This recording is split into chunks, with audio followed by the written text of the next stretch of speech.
Jammu and Kashmir के पीएको को आप भारत का हिस्सा नहीं मानते हो क्या? एग्रेसिव ना हो, जान दे देंगे इसके लिए। क्या बात कर रहे हो आप?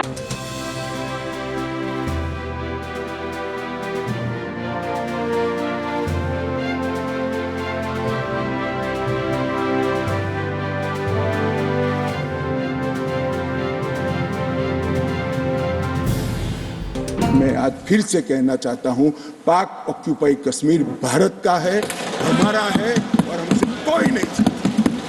आपके माता पिता को जिन मुसीबतों से जिंदगी जीनी पड़ी, मेरे नौजवान, आपको कभी भी ऐसी मुसीबतों से जिंदगी जीनी नहीं पड़ेगी।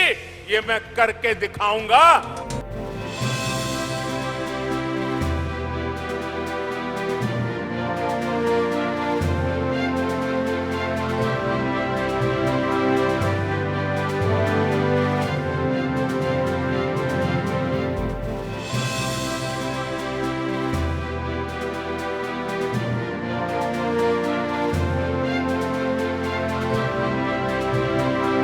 देखिए, पाकिस्तान ऑक्यूपाइड जम्मू कश्मीर जो है वो तो हमारे देश का उद्देश्य है वापस लेना, और उसमें हमारी पार्लियामेंट ने पहले ही उसके अंदर एक पास किया हुआ है पूरी मत से 100% से कि भाई जो पाकिस्तान ऑक्यूपाइड जम्मू कश्मीर है वो हमारे देश का एक क्या कहते हैं, बिल्कुल हमारा एक दृढ़ निश्चय है कि हमने वापस लेना है उसको।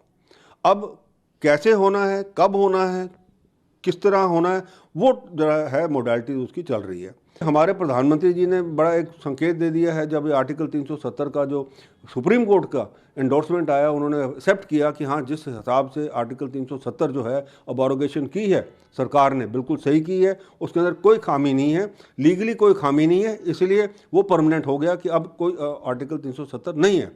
तो तब हमारे प्रधानमंत्री जी ने एक ट्वीट किया, और वो ट्वीट हिंदी में भी किया और उर्दू में भी किया।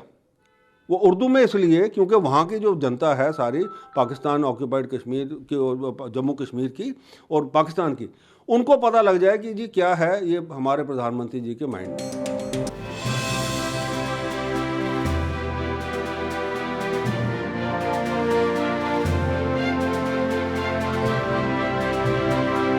नई जो स्कीम बनी है उसमें जम्मू में पहले 37 सीटें थी, 37 सीटें थी।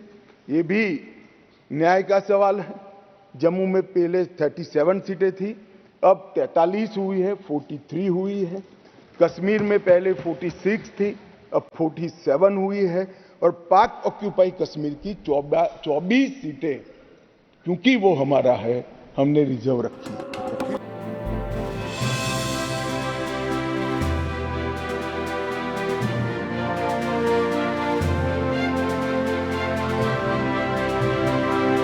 और पाक ऑक्यूपाई कश्मीर की 24 सीटों को आरक्षित रखा गया है, क्योंकि हम अभी भी मानते हैं, कोई जिसको जो बोलना है वो बोले, इस सदन में बोला हुआ शब्द इतिहास बनता है। मैं आज फिर से कहना चाहता हूं, पाक ऑक्यूपाई कश्मीर भारत का है, हमारा है और हमसे कोई नहीं छीन।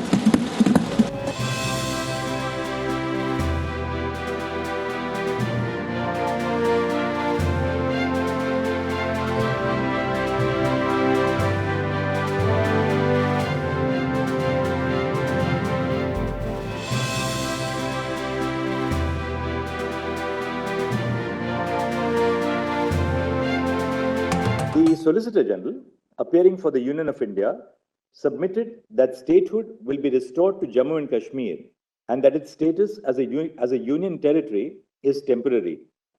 The Solicitor General submitted that the status of the Union Territory of Ladakh will not be affected by the restoration of statehood to Jammu and Kashmir.